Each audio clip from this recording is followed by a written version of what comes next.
How does SMU beat Penn State in the college football playoff? Today we take a look at what the Mustangs can do to move on from their disappointing loss in the ACC Championship Game and how they make a run in this 12-team college football playoff. SMU has been a really fun team to watch this year, and they've had their ups and downs, and lately they've been playing some really good football. So we're going to look at what they need to do, what they've done so far, the keys to the game, the players to watch, and the players that they need to defend. SMU, like I said, started the year off kind of on a rocky start.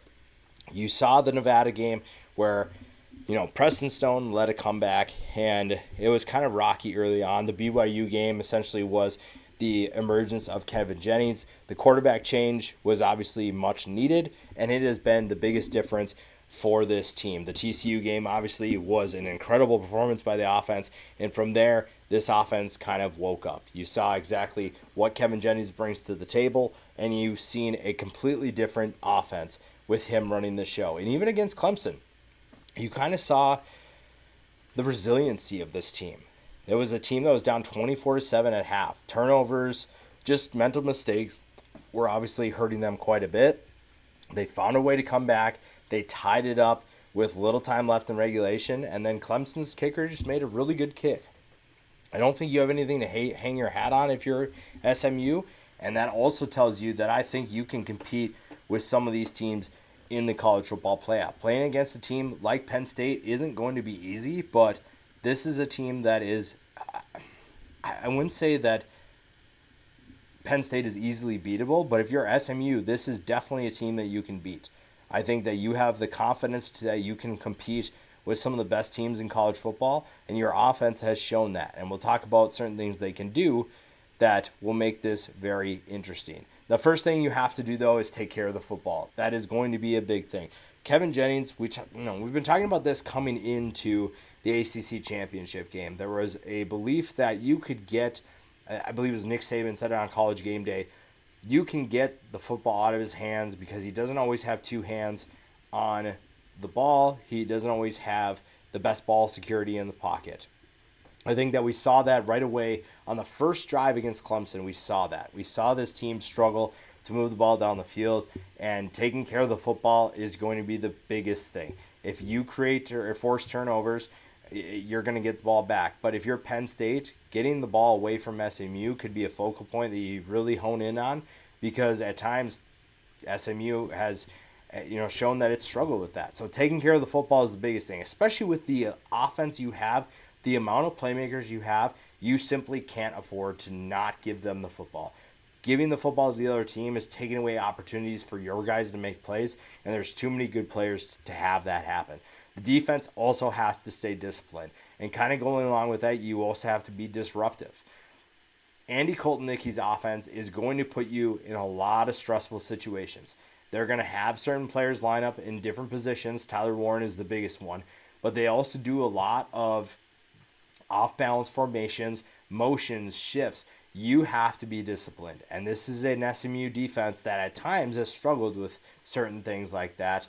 So they have to be prepared. And it's on the coaching staff, obviously, to get them in position to be prepared. But you have to be disciplined. You have to know where your gap is, and you have to know what you're doing. This rushing attack is too good. The running backs that Penn State boasts are too good to be able to play lackluster defense. You cannot afford to be an undisciplined group. You cannot afford to let Penn State gash you, because it's going to be a long night if you do. Also, make Drew Aller beat you. If there is one player on that offense that you're going to try to make beat you, it's Drew Aller. And that's crazy to say because of how talented he is, but when you've watched Penn State play this year, he is the guy that you're going to want to try to force and beat you. Tyler Warren's electric. Nicholas Singleton and Katron Allen are dynamic in the backfield as well.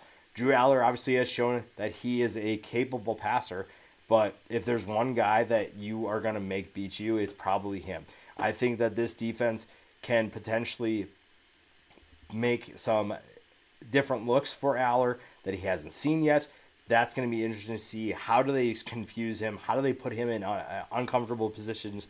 And part of that is being disruptive.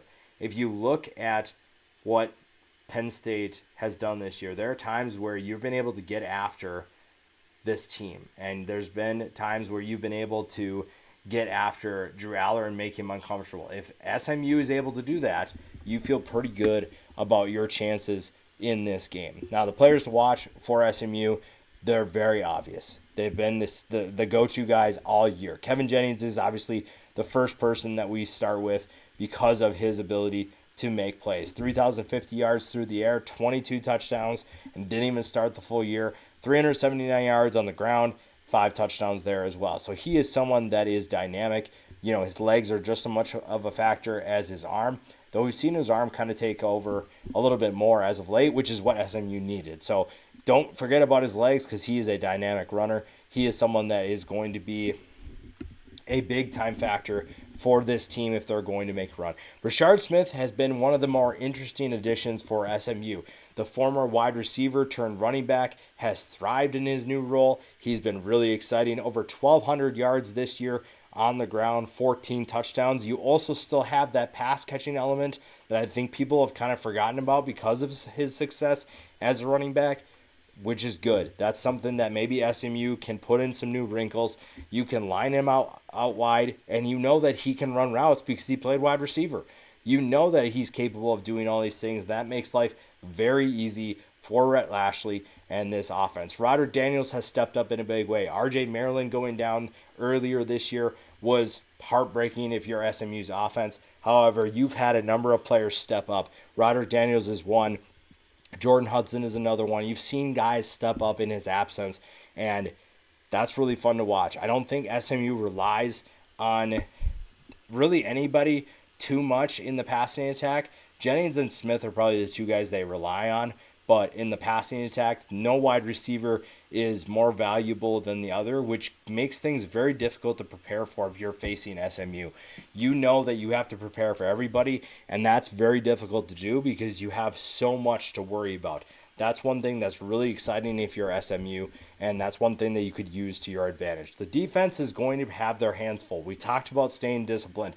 Guys like Ahmad Walker and Kobe Wilson are going to have their discipline tested. How are you able to make sure your guys are in position, make sure everybody's doing their job, and that you understand who's in what position? Again, all these different off-balance looks, these motions, shifts that Andy Koltnicki and this Penn State offense are going to use, that is going to put a lot of stress on this defense.